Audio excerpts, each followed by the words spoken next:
تعالوا نشوف عملنا كيكة التورتة دي ازاي. حاجة كده قمر اللهم بارك، جميلة جدا، اقتصادية وحلوة جدا بالنسبة طبعا للأسعار. التورت بره غالية قوي. عندك مناسبة كده حلوة وعايزة تعملي تورتة، هنعمل التورتة ديت جميلة، ولا كريم بقى جانتيه ولا أي حاجة، وما فيهاش أي تعقيد، سهلة جدا وجميلة. هنعمل كيكة التورتة بطريقة سهلة جدا، يا رب تعجبكم. تعالوا بقى نشوف احنا عملناها ازاي. كيكة التورتة ممكن بقى تفرحي بيها ولادك، حاجة يعني حلوة تعملها لهم، او تحطها لهم في اللانش بوكس، او لو عندك مناسبة. تعالوا نشوف عملنا كيكة القمر دي ازاي. السلام عليكم ورحمة الله وبركاته، ازيكم عاملين ايه؟ يا رب تكونوا بخير في احسن صحة واحسن حال وراحة بال من رب العالمين. فيديو النهاردة هنعمل كده الجاتو شاتو او كيكة التورتة بطريقة حلوة جدا وبإذن الله تعجبكم. هيبقى معايا كوباية من الحليب، وكوباية من السكر، ونص كوباية كاكاو خام. انا بصراحة بقى كان عندي كاكاو فاتح وكاكاو اسباني غامق، فطبعا اضطريت احط الاتنين على بعض. انت لو عندك الاسباني كاكاو الاسباني الغامق طبعا يفضل ويكون احسن. تمام. نص كوبايه. الكوبايات دي يا بنات قد بعض، بس هنا كوبايه الطعم ده اتكسر، ف فاضطريت يعني استعمل المجات دي. تمام. وكوبايه الا ربع من الزيت، زيت طبعا يكون نضيف مش بتاع تموين عشان نعمل كيكه التورته. نجيب بقى شفشق الخلاط، ومعايا طبعا الحاجه الاساسيه طبعا معانا. هيبقى معانا اكياس التورته ديت اللي هي دي يا بنات. هنحتاج 3. هنعمل اول حاجه يا بنات الحليب. هننزل بكوبايه من الحليب، وهنزل بكوبايه من السكر. ممكن تخليها كوبايه الا ربع حسب الرغبه يعني لو مش بتحبي الحاجه مسكره. وهنزل بنص كوبايه من الكاكاو. بصوا يا بنات هما نوعين،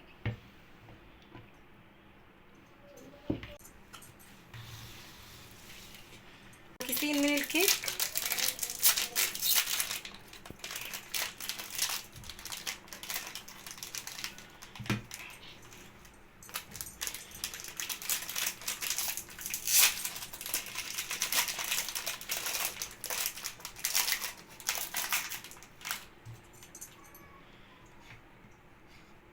انا هقطعها كده قطع صغيره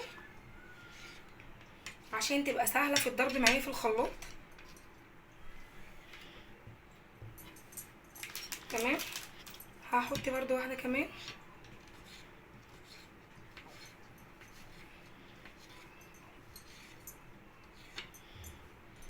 انا بس عشان خايفه على الخلاط يا بنات، وكمان اضمن ان هو يعني يكونوا اتضربوا كويس جدا، فانا هقطعهم بالشكل ده. تمام زي ما انتم شايفين كده.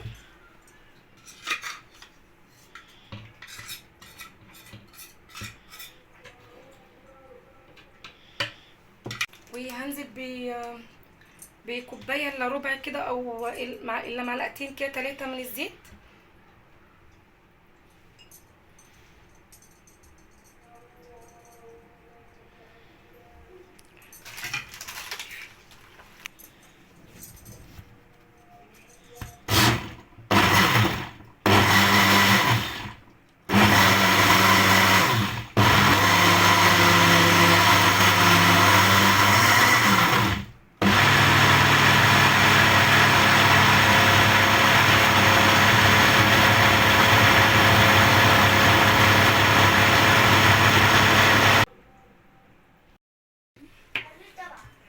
ده شكله كده بعد ما اتضرب في الخلاط بقى بالشكل ده كده.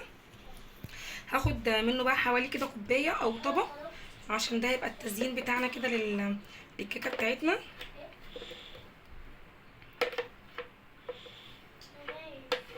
ده كده اهو الصوص زي ما انتم شايفين كده. كيلو بقى على جنب. نيجي بقى هنا في طبعا لسه صوص تاني. هجيبها طبعا نحط البيض. احط 2 بيضه،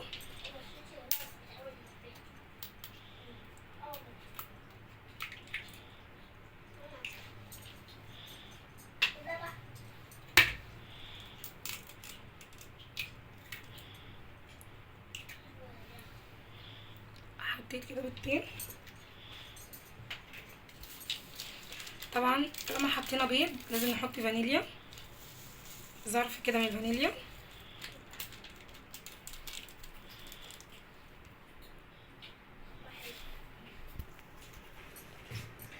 هحط حوالي معلقه خل، خلي الكيكه كده هشه.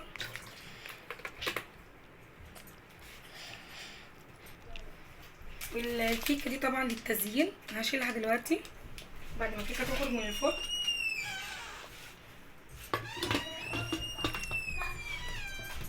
وارجعهم تاني اضربهم في الخلاط. ده شكله اهو كده بعد ما اتضرب في الخلاط. معايا هنا بقى 3 كوبايات من الدقيق منخولين كويس جدا، وعليهم رشه ملح، وهحط كمان كيس بيكنج باودر، ولو كيك شيف طبعا يكون احسن، بس هو عندي بصراحه.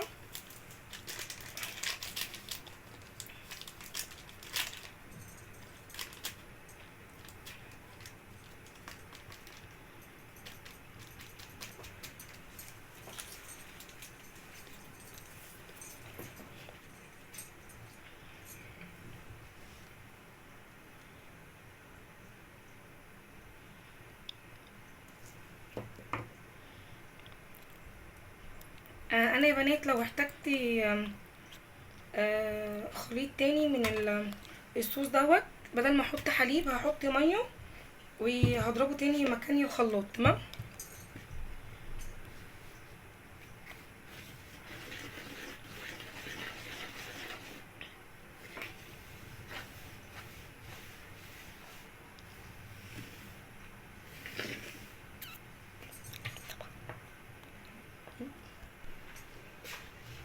اهو يا بنات حطيت ميه في الخلاط، وحطيت معلقه كاكاو، زودت معلقه كاكاو عشان الكيكه بتاعتنا متبقاش فاتحه. مش شرط طبعا حليب. تمام. هنزل بقى طبعا زي ما انتم شايفين كده، برضو مش هحطها كلها عشان الخليط ما يبقاش سايل مني خالص. انا عايزه قوام للعجينه للكيكه يبقى مظبوط. بس هو ما شاء الله الدقيق يعني ايه، على حسب نوع الدقيق، في دقيق بياخد بيعوز سوائل كتير، وفي دقيق لا.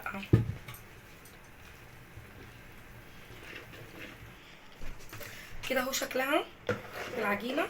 طبعا بتقلبي في اتجاه واحد، ما ينفعش ترجعي كده تاني، في اتجاه واحد طبعا عشان ما نطلعش الهواء اللي دخلناه للكيكه.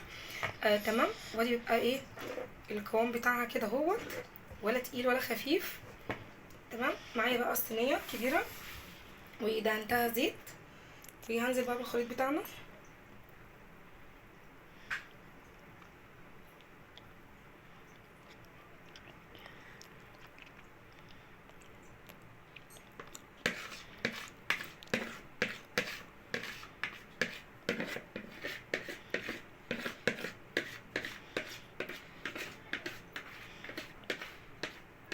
خليها بقى على فرن يكون سخن مسبقا، على الرف الوسطاني، على درجة 180 25 دقيقة، وهنختبرها كده بأي حاجة ونشوفها استوت تمام هنطلعها.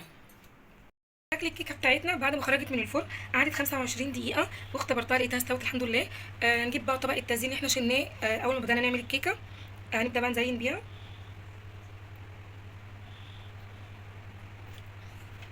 بالشكل ده كده.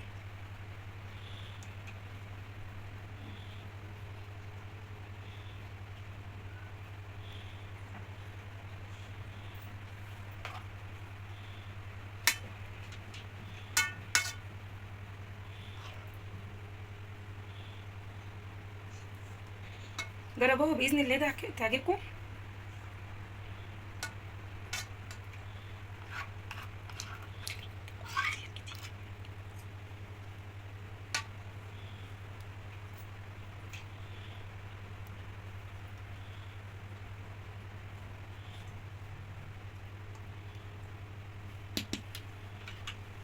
هنبدأ بقى نقطع الكيكة بتاعتنا.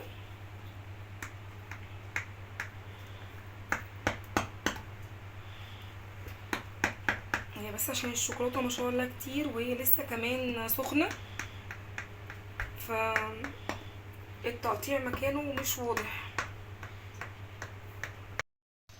هنبدأ كده نقطع الكيكة معانا عشان نزين بيها.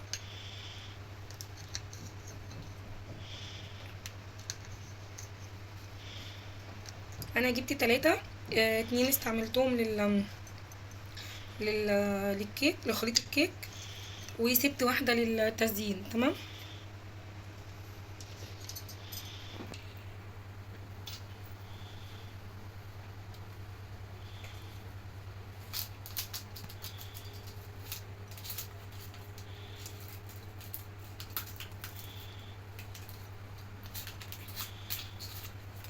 المفروض كنت اجيب واحدة كمان عشان يقضي، يا اما كنت قطعتها رفيعة عشان